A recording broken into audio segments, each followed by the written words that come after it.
tout le monde, bienvenue sur la chaîne Pi Polyglotte. Aujourd'hui, on vous présente un tuto jeu de société pour pratiquer l'anglais en s'amusant. Les règles qu'on vous présente dans cette vidéo ne sont pas les règles officielles ni les règles de base du jeu. Nous avons adapté les règles pour pouvoir ajouter de l'anglais dans des jeux classiques ou des jeux en français et surtout pouvoir faire de l'oral.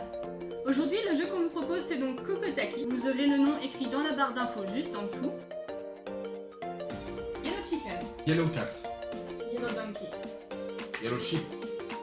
Red Sheep, Red sheep. Red Sheep, Red donkey. Red Chicken, Green Chicken, Green cat.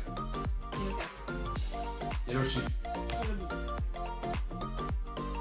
C'est un jeu que l'on peut jouer à partir de 3 ans, donc en présence d'un adulte de préférence pour pouvoir ajouter les mots en anglais. C'est un jeu que l'on peut jouer à partir de 2 joueurs et jusque 10 joueurs maximum. Les parties durent en moyenne 10 à 20 minutes, ça dépend de la rapidité et surtout du facteur chance. Ce jeu est facile à trouver dans les grandes enseignes de magasins de jouets et vous pouvez également le trouver sur internet, il est en moyenne à peu près à 11 €. Un jeu assez facile à expliquer même aux plus petits puisque c'est sur le principe du Uno, sans les cartes plus 2, plus 4 et passement de tour. Soit vous devez mettre le même animal, peu importe la couleur, soit la même couleur, peu importe l'animal.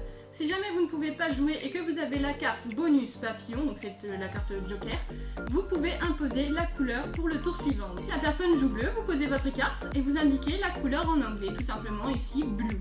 Si vous voulez, vous pouvez rajouter un petit peu d'anglais en disant butterfly, ce qui signifie papillon en anglais. Si jamais vous ne pouvez pas jouer ni utiliser le joker, il vous suffit de piocher une carte dans le tas. Si vous avez une carte que vous pouvez jouer immédiatement, vous pouvez la poser. Si vous n'avez pas de carte que vous pouvez jouer, vous allez devoir attendre. Pour adapter ce jeu à la pratique des langues, chaque joueur, en posant sa carte, donne la couleur et le nom de l'animal en anglais. Pour ajouter encore plus d'anglais, vous pouvez compter les cartes en anglais lorsque vous les distribuez. Le but du jeu est d'être le premier à se débarrasser de toutes ces cartes.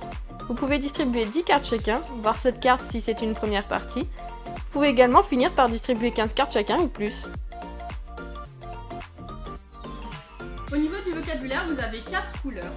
Vous avez yellow, green, red et blue. Donc des couleurs assez basiques et assez faciles à retenir. Au niveau des animaux, il y en a 8. Vous avez le cat, lion, dog, cow, bee, sheep. Alors celui-ci c'est normalement rooster ou cock. Mais si vous jouez avec des enfants, vous pouvez tout simplement dire chicken.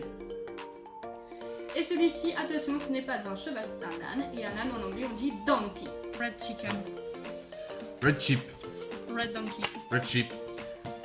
red sheep, Blue. blue donkey, Yellow donkey.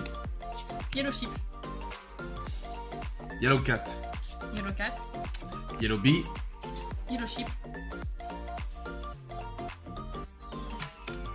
Green. green cat, Green chicken. green dog, Green dog. red dog. Vous retrouvez la totalité du vocabulaire écrit dans la barre d'infos juste en dessous. Pour finir, je dirais que vous pouvez jouer à ce jeu dans n'importe quelle langue, puisque l'avantage c'est qu'il n'y a absolument rien d'écrit sur les cartes. Donc vous pouvez y jouer en polonais, en italien, allemand, néerlandais, la langue que vous souhaitez. Il vous suffit juste de chercher le vocabulaire dans la langue que vous souhaitez pratiquer.